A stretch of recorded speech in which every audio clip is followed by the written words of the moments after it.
Vous planifiez un voyage au Cambodge?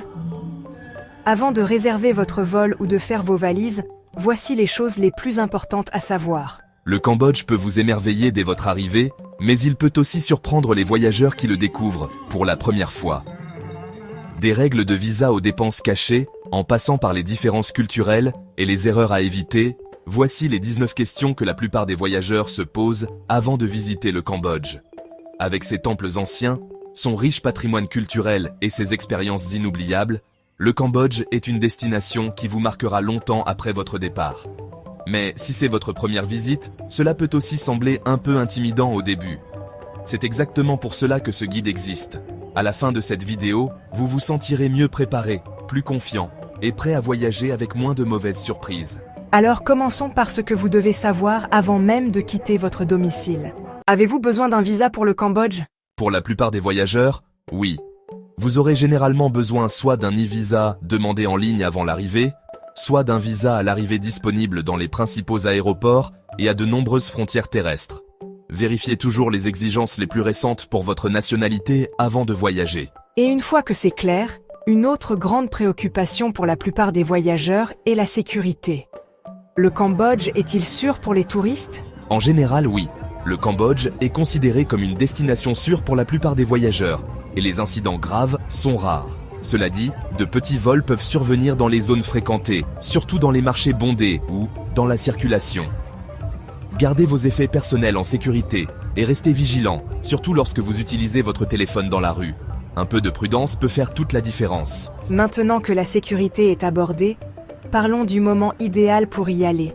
Car choisir la bonne saison peut façonner toute votre expérience. Quelle est la meilleure période pour visiter le Cambodge? La saison sèche, de novembre à avril, est la période la plus populaire pour visiter. Attendez-vous à du soleil, une humidité plus faible et des conditions de voyage plus faciles. La saison des pluies, de mai à octobre, apporte moins de foule, des paysages plus verts et souvent des prix plus bas. Les averses peuvent être fortes, mais elles ne durent généralement pas toute la journée. Les deux saisons ont leur charme. Tout dépend de si vous préférez les conditions de voyage les plus faciles ou une expérience plus calme et luxuriante. Et en parlant de planification, parlons d'argent, car c'est là que beaucoup de visiteurs pour la première fois sont surpris.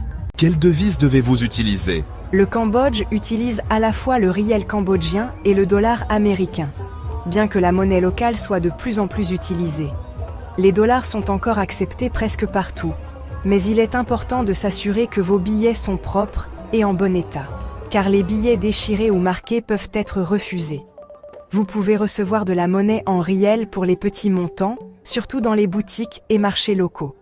Cela peut sembler un peu étrange au début, mais vous vous y habituerez rapidement. Une fois que vous avez compris le système monétaire, la question suivante est « Comment payer au quotidien ?» Faut-il apporter des liquidités ou utiliser des cartes? Les espèces restent le moyen de paiement le plus courant au Cambodge. C'est particulièrement important pour les marchés, la street food, les tuk-tuk et les petits commerces. Les cartes sont acceptées dans certains hôtels, restaurants et grands magasins, mais parfois avec des frais supplémentaires. La plupart des voyageurs utilisent un mélange d'espèces et de retrait au distributeur pendant le voyage. Et une fois que vous avez réglé le paiement, la question naturelle est « Combien coûtera réellement le voyage ?» Le Cambodge est-il cher? Le Cambodge est généralement très abordable. La street food est bon marché, les transports locaux coûtent peu, et l'hébergement va des auberges économiques aux resorts de luxe. Même un voyage de milieu de gamme offre souvent un excellent rapport qualité-prix, comparé à de nombreuses autres destinations d'Asie du Sud-Est. Maintenant que vous avez une idée des coûts, l'étape suivante est de voir comment aller de l'aéroport à votre hôtel. Comment aller de l'aéroport à votre hôtel? Si vous arrivez à Phnom Penh, l'aéroport international Techo se trouve à environ 20 à 30 km du centre-ville. Grab est souvent l'option la plus simple et la plus fiable, et c'est ce que nous avons utilisé. Il existe aussi un bus express depuis l'aéroport si vous cherchez une option plus économique. Vous verrez peut-être des tuk-tuk, mais à cause de la distance plus longue, surtout la nuit, il vaut généralement mieux prendre un taxi Grab. Et une fois installé, la question suivante devient: comment se déplacer dans le pays? Comment se déplacer au Cambodge? En ville, les tuk-tuk sont le moyen de transport le plus courant et font partie de l'expérience cambodgienne. Vous pouvez aussi réserver un tuk-tuk via l'application Grab, ce qui vous permet de connaître le tarif à l'avance et de suivre votre trajet pour plus de sécurité. Pour les longues distances, des bus et des vols intérieurs relient les principales destinations comme Phnom Penh et Siem Reap. Nous avons voyagé de Phnom Penh à Siem Reap en bus avec Giant Ibis et avons trouvé que c'était une option confortable, fiable et économique.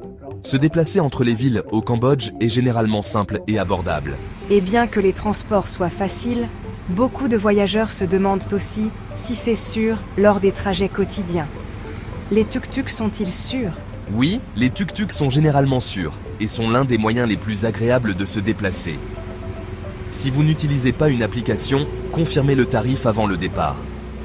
Gardez vos affaires près de vous et bien sécurisées, surtout dans la circulation ou les zones bondées. Passons maintenant à quelque chose qui influence presque toutes vos interactions durant le voyage. Les gens parlent-ils anglais ? Dans les zones touristiques, oui. Les hôtels, restaurants et agences de voyage parlent généralement assez bien anglais pour communiquer facilement. En dehors de ces zones, la communication peut être plus limitée. Apprendre quelques mots simples en khmer peut faire une grande différence et est souvent apprécié par les locaux. Et en parlant de la vie quotidienne, abordons maintenant quelque chose de très pratique. L'eau du robinet est-elle potable ? Non. Il vaut mieux éviter l'eau du robinet et consommer de l'eau en bouteille ou filtrée pendant tout votre séjour. Dans les zones touristiques, la glace est généralement sûre, surtout dans les restaurants, hôtels et cafés fréquentés, où elle est souvent faite avec de l'eau purifiée. Si vous avez un doute, vous pouvez toujours demander ou éviter la glace. Et une fois les bases de santé clarifiées, la question suivante que se posent souvent les voyageurs est « Que porter ? Que devriez-vous porter ?» Des vêtements légers et respirants sont recommandés car le Cambodge est chaud et humide une grande partie de l'année. Lors de la visite des temples, une tenue modeste est exigée. Cela signifie couvrir vos épaules et vos genoux. Des chaussures confortables sont aussi essentielles, surtout si vous prévoyez d'explorer Angkor Wat ou de passer de longues journées à marcher. Et une fois habillé pour la météo et prêt à explorer, il est utile de savoir ce qu'il faut surveiller pour éviter quelques erreurs de voyage courantes. Quelles arnaques devez-vous surveiller ? La plupart des interactions au Cambodge sont honnêtes et accueillantes. Mais comme dans d'autres pays, il existe des arnaques courantes liées aux touristes dont il faut se méfier. Cela peut inclure des prix gonflés pour les tuk-tuks, des guides non officiels proposant des services indésirables, des souvenirs trop chers dans les zones touristiques et des vols de téléphone occasionnels dans les rues animées. Utilisez des applications de transport de confiance, convenir des prix à l'avance et rester attentif peut vous aider à éviter la plupart des problèmes. Et maintenant, parlons du site le plus emblématique et inoubliable du Cambodge. Angkor Wat en vaut-il la peine ? Absolument. C'est l'un des sites historiques les plus époustouflants au monde. Et pour beaucoup de voyageurs, il devient le point culminant de tout le voyage. Ça l'a été pour nous. Essayez de visiter tôt le matin pour des températures plus fraîches et moins de monde. Et si possible, prenez le temps d'explorer au-delà du temple principal, notamment des sites emblématiques comme Taprom et Bayon. Chacun offre une expérience totalement différente, entre vues grandioses, arbres anciens qui poussent à travers les ruines de pierre, et célèbres visages souriants sculptés dans les tours. Maintenant que nous avons couvert le point culminant, parlons du temps que vous devriez prévoir pour votre voyage dans l'ensemble. Combien de jours faut-il prévoir ?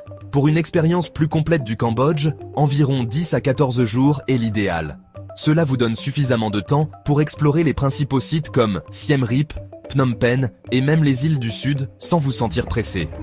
Si vous manquez de temps et ne vous concentrez que sur Angkor Wat et la capitale, alors au moins 7 jours sont recommandés.